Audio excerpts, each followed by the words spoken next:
The capital of Ukraine has once again been targeted by Russian strikes. Officials there say Iranian-made kamikaze drones were used to hit residential buildings, which have left at least 4 people dead and many more injured. So what exactly are these so-called kamikaze drones that Russia is now using on critical infrastructure in the war in Ukraine? Well, to find out more, let's cross to Washington and speak to the U.S. military analyst, Doug Brooks. Good to see you, Doug. Thank you so much for joining us. What are we to read into these so-called kamikaze Iranian drones being used by the Russians now? Do they have lots of them? Is it an effective military strategy for the Russians?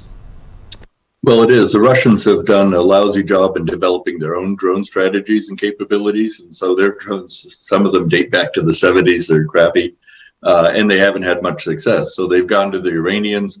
The Iranians have lots of drones. They've been developing them for a long time. They're very capable.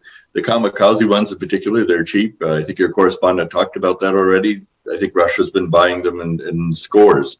And so when they do an attack, they have a whole bunch of these drones coming in, and it overwhelms the Ukrainian defenses. So even though many are being shot down by expensive anti-missile systems, a lot are getting through. So yes, it is a considerable threat to Ukraine, and we've seen Zelensky and others in the Ukrainian government reaching out to the West to get better and more anti-aircraft capabilities. And should we read into this that the Russians are running low on their precision-guided missiles, and that's why they're turning to the drones, as some analysts have suggested? Is that the most parsimonious explanation? That's exactly correct. And we've seen both the British and U.S. intelligence organizations have been talking about this, basically saying that the Russians are running out of their weapon systems, especially their guided weapon systems, and the ones that have any accuracy at all are disappearing. And this is, I think, we see a lot of these residential areas being hit in Ukraine. Some are certainly targeted by the Russians, but some are simply misses because they've been trying to hit the electrical grids and the electrical system inside Ukraine. They've done some damage, clearly, but a lot of other drones have been just hitting, civilian targets. It's hard to say they were actually targeted. Probably some are targeted civilian areas, but many may just be misses. They may just be not hitting the right targets. So this has been an issue for the Russians. They don't have very good guided weapons. The Iranians have much better equipment than they do.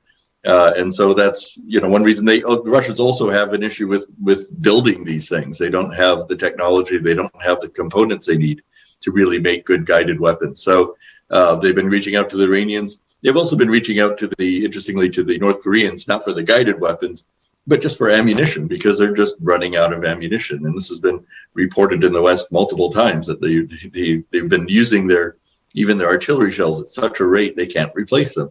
And so now they're having to reach out to the international market to find these sorts of things. They're running out of tanks, they're running out of personnel as well.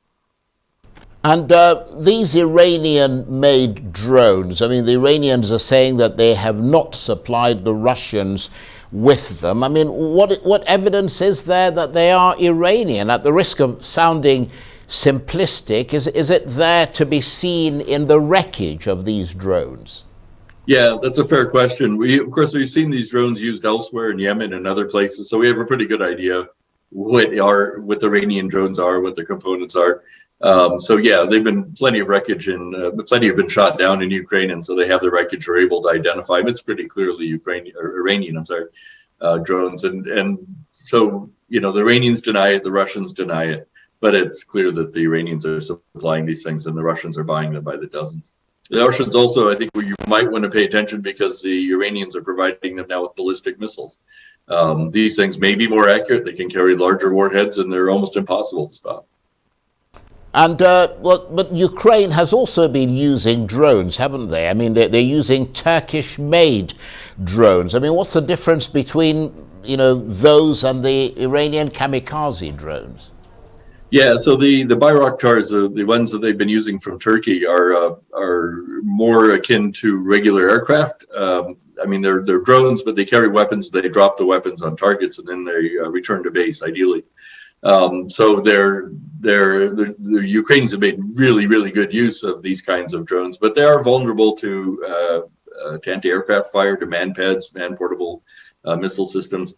And reportedly the Russians are purchasing similar sorts of drones from the Iranians as well. Probably not as good as the Turkish versions, but nevertheless, they're still deadly. And in the last minute or so that we've got, Doug, I wonder if you could bring us up to date with what is happening with that counteroffensive being conducted by the Ukrainians, because we're told that the reason the Russians are doing what they're doing now is because they're not doing well on the ground.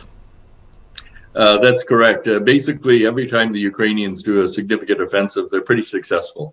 So what you'll see is a couple of, maybe a week of Ukrainian offensives taking quite a bit of territory, and then a pause while the Ukrainians readdress they reorganize their units and get their supply lines running again. But the Russians have not proven to be able to stop any Ukrainian advance anywhere. It's been quite interesting that the Russian military capabilities on the ground are so poor. I mean, they did lose a lot of their best troops in the very early days of the war around Kyiv. So the Russians are really scraping the bottom of the barrel to get troops to the front lines, and the Ukrainians are really good troops, very motivated and very well supplied by the West. So as we've seen in Kherson, we've seen Kharkiv, basically wherever the Ukrainians do their offensives, they're not running into much opposition or much significant opposition that they can't deal with. So they've been taking huge chunks of Ukraine back, or they've been liberating, I should say, huge chunks of Ukraine back.